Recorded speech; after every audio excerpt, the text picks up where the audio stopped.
Olá pessoal, tudo bem? Meu nome é Gustavo de Oliveira Zanetti, sou aluno de mestrado no Lafise, o laboratório que dá nome a esse canal, sob orientação do professor e doutor David Albinheiro Pinheiro Gonçalves.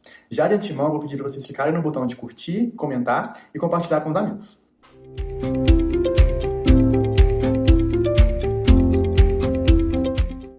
Bom, e para o vídeo de hoje eu trouxe esse artigo que foi publicado por Grieg e colaboradores no ano de 2017, que trata dos efeitos do resfriamento prévio e durante um jogo simulado de rugby em cadeira de rodas nas variáveis termorregulatórias de atletas com tetraplegia. Assim, vale destacar que esse artigo foi apresentado em uma reunião científica no Centro de Referência Paralímpico Brasileiro do Centro de Treinamento Esportivo da Universidade Federal de Minas Gerais, a UFMG. Então, inicialmente, é válido caracterizar que a lesão na medula espinhal ela é causada por um dano em uma parte da medula espinhal, que geralmente tem origem traumática. Mas também ela pode ser causada por uma hemorragia ou por alterações congênitas e até mesmo por uma neuropatologia. E dentre as consequências, a gente pode destacar a mais conhecida, que seria a imobilidade dos segmentos, mas também complicações da mecânica respiratória que ocorrem por alterações na estimulação do diafragma. E dessa forma, a magnitude dessas consequências elas são diretamente proporcionais à altura da lesão, ou seja, quanto mais alta a lesão, maior o grau das consequências. E para além das complicações musculares, outra destacada pelos autores são a redução da sudorese e da vasodilatação.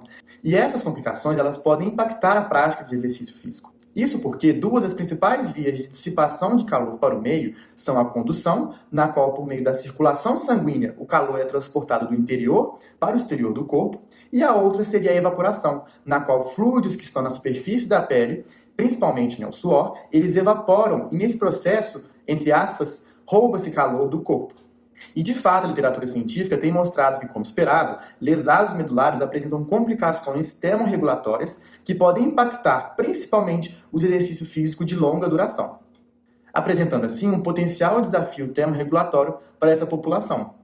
E explicando um pouco melhor essas complicações, a gente precisa destacar que durante a prática de exercício físico são geradas diversas respostas agudas e dentre elas é observado o aumento na produção metabólica de calor, gerado principalmente pelas contrações musculares.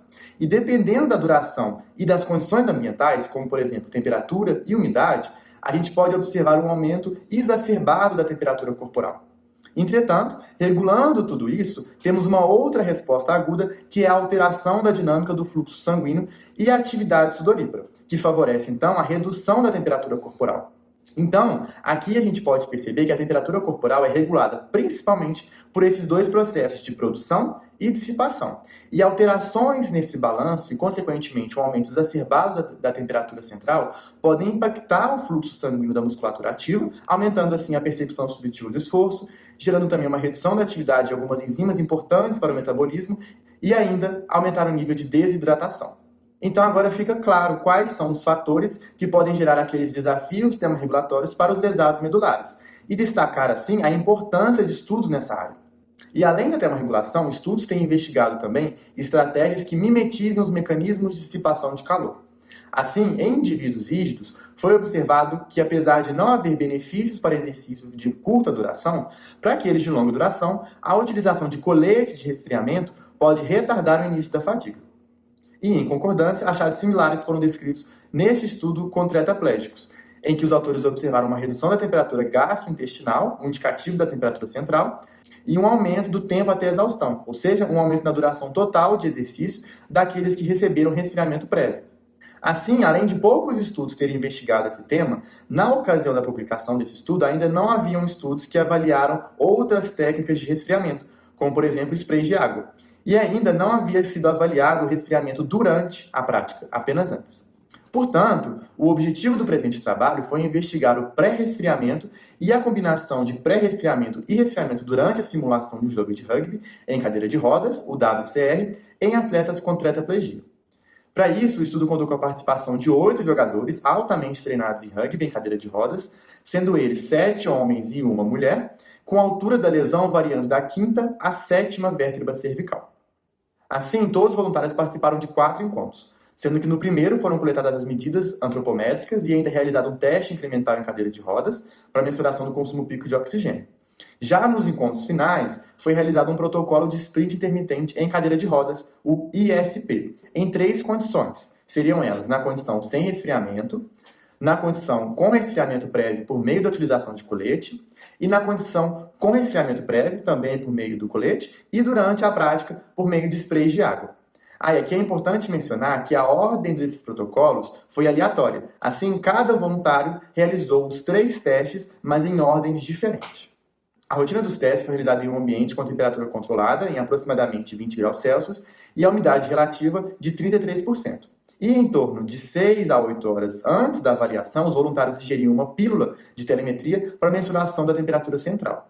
E com relação ao protocolo de exercício, os voluntários repetiam 2 vezes o protocolo descrito e, ao final, realizavam um ISP teste, sendo 3 tiros na maior velocidade possível durante 15 segundos, com 45 segundos de recuperação ativa. E esse mesmo protocolo foi realizado nas 3 condições, com e sem resfriamento, conforme já descrito. E após o aquecimento, os voluntários executaram 4 blocos de exercício intermitente, como está descrito aqui na imagem, que tinham o intuito de simular um jogo real de rugby, e ao término de cada bloco eles realizavam o ISP real, que compreendia em 4 tiros também máximos, entretanto com apenas 15 segundos de recuperação ativa. Após a coleta e análise dos dados, podemos observar por esse gráfico que descreve o comportamento da temperatura gastrointestinal que não houveram diferenças estatísticas entre as 3 condições durante o período pré-resfriamento. Mas, apesar disso, observaram uma redução da temperatura gastrointestinal a partir do final do segundo quarto em ambas as condições em que houveram resfriamento, além de um retardo no aumento da temperatura na condição em que os atletas receberam as 2 técnicas de resfriamento, ou seja, colete e spray, ao longo da partida. Agora, analisando esse segundo gráfico, que descreve o comportamento da temperatura da pele ao longo de todo o protocolo, a gente pode observar que, ao contrário da variável anterior, os grupos que receberam ambas as técnicas de resfriamento apresentaram menor valor já no período pré-resfriamento.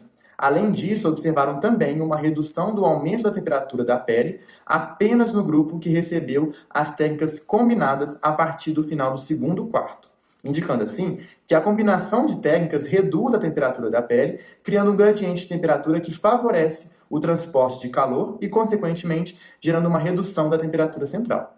Com relação à frequência cardíaca, percepção subjetiva do esforço e sensação térmica, os autores não observaram diferenças estatísticas. Entretanto, foi observado que o consumo de água foi maior durante a condição sem resfriamento, indicando assim uma possível compensação à ausência do resfriamento. Com relação a esse último resultado, é válido destacar um risco para indivíduos tetraplégicos. Isso porque a alta ingestão de água combinada à baixa sudorese pode causar um enchimento exacerbado da bexiga, que favorece o risco para o quadro de disreflexia autonômica, que é uma condição causada pela descoordenação dos estímulos do sistema nervoso, que pode levar inclusive ao óbito. Por fim, não foram observadas quaisquer diferenças quanto às variáveis de desempenho físico entre as 3 condições. Ou seja, em resumo, não houveram diferenças na velocidade pico atingida durante o ISP nas 3 condições distintas. Então, conclui-se que, embora ambas técnicas reduzam a temperatura da pele no período pré-partida, apenas a técnica combinada mantém essas reduções durante o jogo e ambas não promovem o desempenho físico da modalidade de rugby e cadeira de rodas. Por hoje é só, pessoal. Espero que vocês tenham gostado. Não esquece de deixar o like e comentar aqui embaixo sugestões ou possíveis dúvidas. Até mais!